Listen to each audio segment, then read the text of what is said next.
Coach, what do you like about just the group you have this spring? A lot of veterans, and you added a couple of veteran pieces as well. Yeah, it's a great group. I mean, offensive line groups are always great. Great people to be around. And with the additions, you got a bunch of vets, you got a bunch of young guys. So everyone's, working hard to coach each other and bring the new guys up to the standard, right, and help them understand it. And then, keep coaching those young guys and get them better. What's the period like for you at the end of the portal window?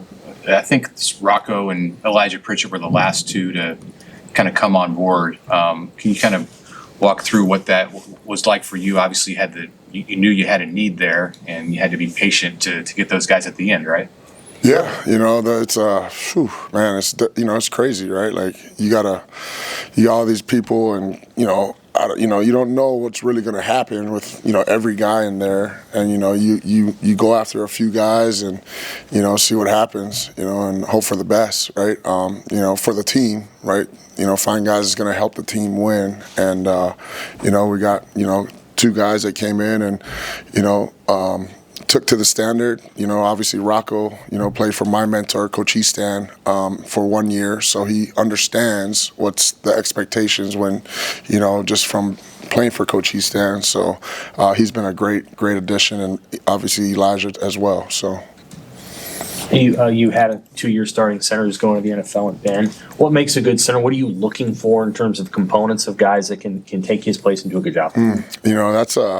That's such a specialty position. Everyone talks about, you can put this guy in at center, this guy in at center, but it takes a certain kind of individual, to go in there, and you're pretty much, the quarterback of the offensive line. And a lot of stuff that the center does goes unnoticed. You're responsible to make all the calls, right? You're responsible to make adjustments to calls if there's certain situations that come up with defenses. So, you need a guy that's comfortable, right, being vocal, a guy that's gonna prepare.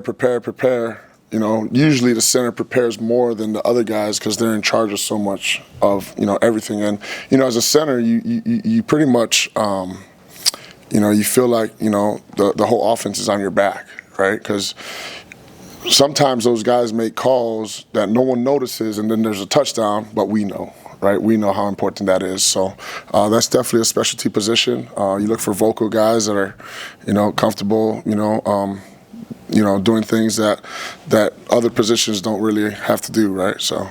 I think we all think Sam Sledge is working there. How has his progress been? In the first 2 years, he was kind of working up to this spot. How has he been this spring? Sledge is doing a great job. Obviously having 2 years of experience with the offense and understanding the expectations. He's steadily improving as a high school guy coming in. That's the progression you go on, right? You just got to keep watering the bamboo. You've got a number of veterans that are out with stuff this spring, but like Gatula and Corcoran and Teddy, what kind of versatility do those guys have when they come back? I mean, as far as could some of those guys play both tackle positions, move on the inside? I mean, when you start to put the puzzle together, how do those guys factor in? Yeah, that's a great question. I mean, building a unit, right, of 5 guys is not always the best 5. Right, it's a group of 5 men that's going to work together, and sometimes it might be 6, 7, 8 guys. Right, I'm not against rotating guys. So, those guys, like you said, have versatility, and we really try to build that through these practices with other guys as well, right? One guy plays on the right for a couple snaps, goes to the left. So, because as you progress through college and you get opportunities in the NFL, you're going to have to be able to play both sides. So, being able to have those guys, veteran presences, right? Henry's over there too, right? They're out there every day coaching, they're in meetings coaching, and they understand the offense at a high level. So I'm very comfortable with them taking those guys, those young guys, and coaching them up if I'm not around. But yeah, they're doing a great job. Is there a point in the off season when you that's the cutoff to experimenting with guys and you want them to settle in a certain spot, or do you keep moving them around throughout? Week 1. Yeah.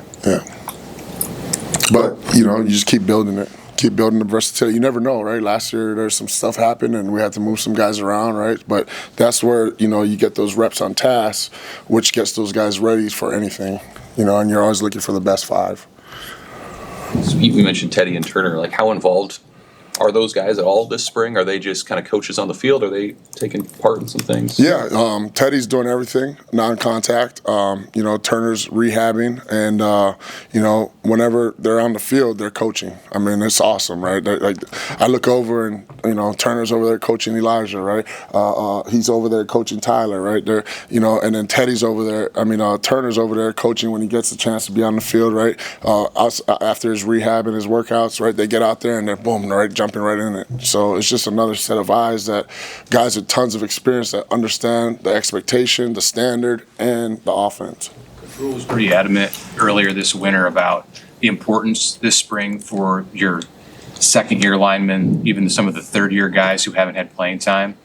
Your 6 practices into the spring, who, if any, who in that group is taking advantage of their moment?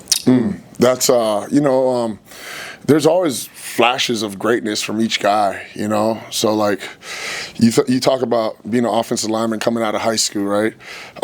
It's the really high level guys. They'll probably play a little earlier, maybe second year than the other guys. I played with Joe Thomas in college, right? He was our left tackle when I was there, and he didn't play his true freshman year, right? One of the most highly recruited kids out of the state of Wisconsin ever, right? Hall of Famer, all that. But those really high talent guys, you'll probably be able to get on the field right now. I'm not saying those other guys don't have the talent. Now it just takes time, right? The physical piece in the weight room, right? The Big Ten is, it's hard, right? It's a bunch of big grown men. You look at defenses, a lot of those defenses have 4th and 5th year seniors out there, right? So it's just a progression, right? Like I said earlier, we just got to keep watering the bamboo, and when they're ready to play, right, they'll be out there. One of those guys, Tyler Canuck, he's been in the program a couple of years. How close is he to taking on maybe that bigger role for the Yeah, Tyler's he's such a great asset for the team first, right? Offensively and then the unit, right? Just his presence, right? His ability to communicate with everybody. He understands how to hold guys accountable, and he's not worried about how people think when he does hold them accountable. So he's a great asset to the team.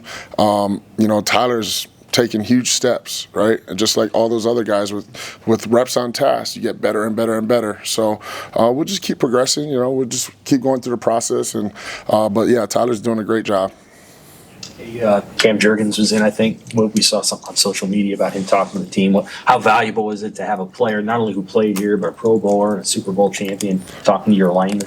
No doubt. Those guys are, you can't put a value on, some of those younger guys in the room from Nebraska. They're like, oh, that's Cam Jurgens, right? But he was one of us, right? He was a player here, and he's an in-state guy. So whatever information Cam has, we try to pass that along to the guys. And I told Cam, I said, hey, get out here and freaking coach these guys up. Whatever you see, you can help them out. He's just another set of eyes and another voice.